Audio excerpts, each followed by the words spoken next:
तो दोस्तों welcome two movie hist. आज हम आपके लिए लेकर आए हैं मनी हाइस्ट सीजन 2 का रिकैप। यह स्टोरी सीजन 1 के आगे की है।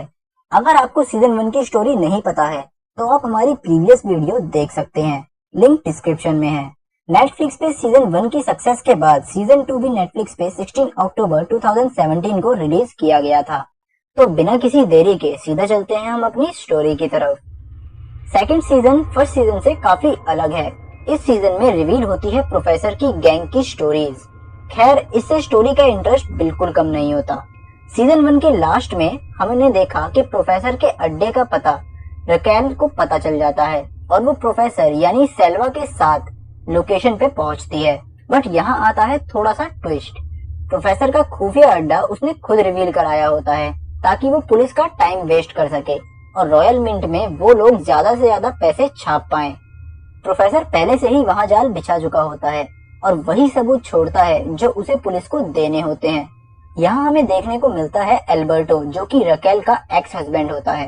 एल्बर्टो अपने काम में बहुत ही ज्यादा अच्छा होता है और किसी तरह वो प्रोफेसर के खिलाफ एक सबूत ढूंढ ही लेता है।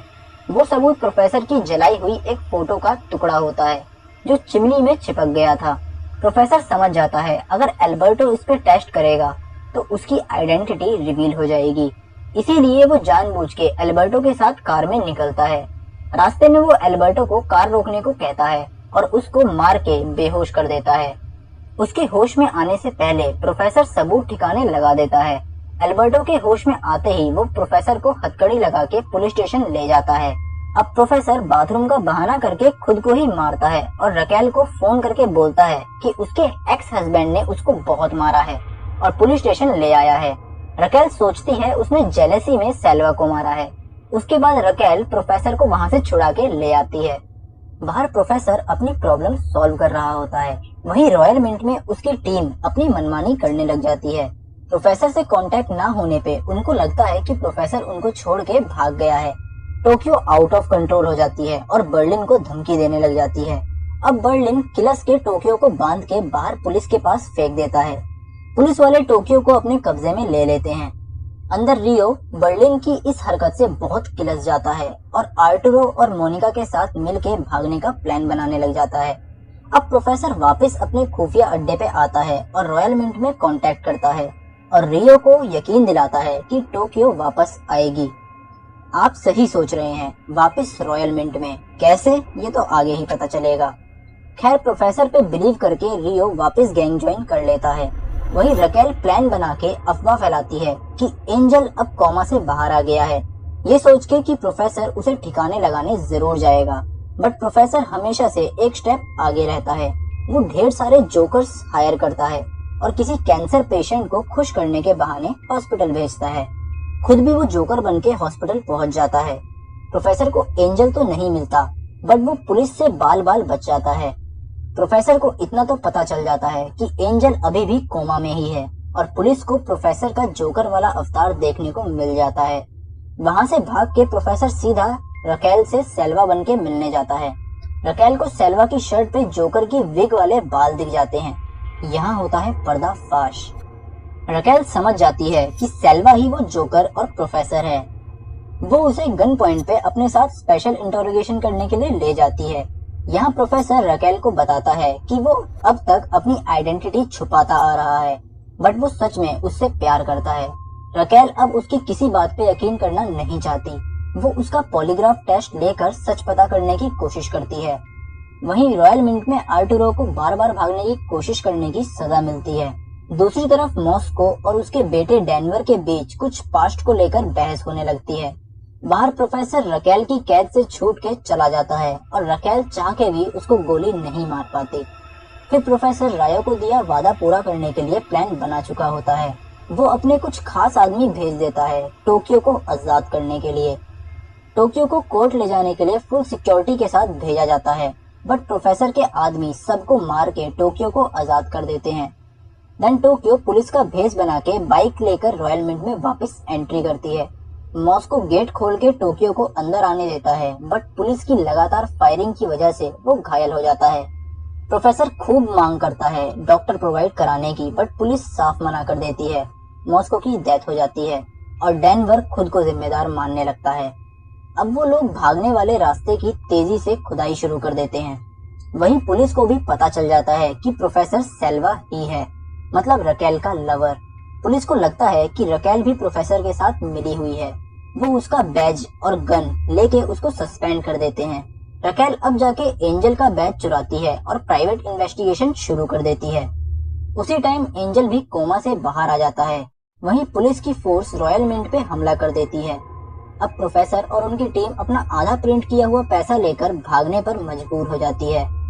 प्लान के अकॉर्डिंग इनको 2.4 बिलियन यूरोस प्रिंट करने होते हैं, बट इन सब प्रॉब्लम्स की वजह से ये सब 1 बिलियन तक ही प्रिंट कर पाए होते हैं।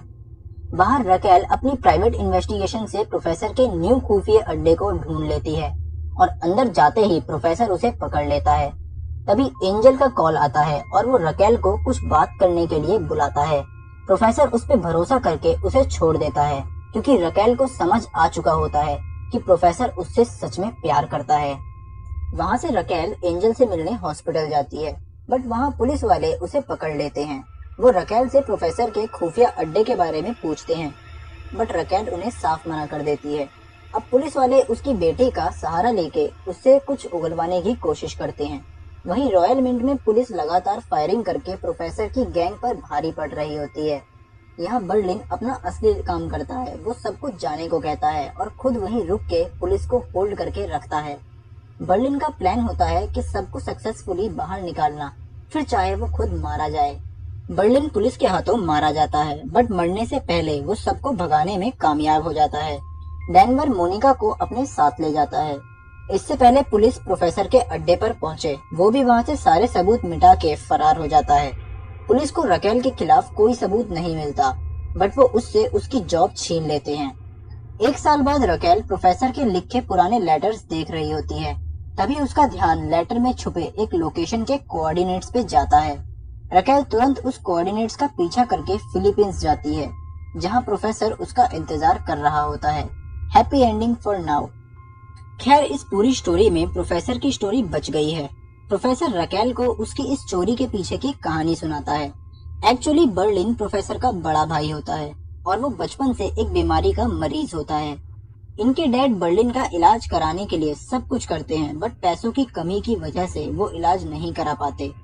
सारे बैंक उनको लोन देने से भी मना कर देते हैं। प्रोफेसर के डैड अब बैंक को लूटने का प्लान बनाते हैं, जिसको एग्जीक्यूट प्रोफेसर ने ही किया था। प्रोफेसर बर्लिन का इलाज कराना चाहता था और वो बैंक वालों से बदला भी लेना चाहता था। आपने देखा होगा, प्रोफेसर ने आम जनता का पैसा नहीं लूटा है, वो अपने पैसे खुद छाप रहा होता है, जिसका सीधा इफेक्ट इकोनॉमी पे पड़ेगा, मतलब बैंक्स पे। इसको कहते हैं लिक्विडिटी इंजेक्शन। ये थोड़ा टेक्निकल टर्म है, अगर आप चाहें तो गूगल कर सकते हैं। खैर, प्रोफेसर ने रकेल को ये भी बताया कि बैंक्स इस लिक्विडिटी इंजेक्शन का यूज कई बार कर चुके हैं, जिससे बैंकर्स की जेब भर जाती है और इकोनॉमी गिर जाती है। गरीब और गरीब हो जाता है और अमीर हो जाता है। खैर, रकेल उसकी बात समझ जाती है और इसीलिए वो उसका साथ देती है। यहाँ होती है हमारी स्टोरी खत्म। अगर आपको स्टोरी अच्छी लगी है तो लाइक करें और अपने दोस्तों के साथ शेयर करना ना भूलें। सब्सक्राइब जरूर करें और बेल आइकन को दबाएं ताकि कोई भी नोटिफिकेशन आपसे घंटा मिस ना हो पाए। अगर आपका इस वेब सीरीज से रिलेटेड कोई भी क्वेश्चन है या कोई वेब सीरीज रिकमेंड करना चाहते हैं तो कमेंट बॉक्स में हमें जरूर बताएं।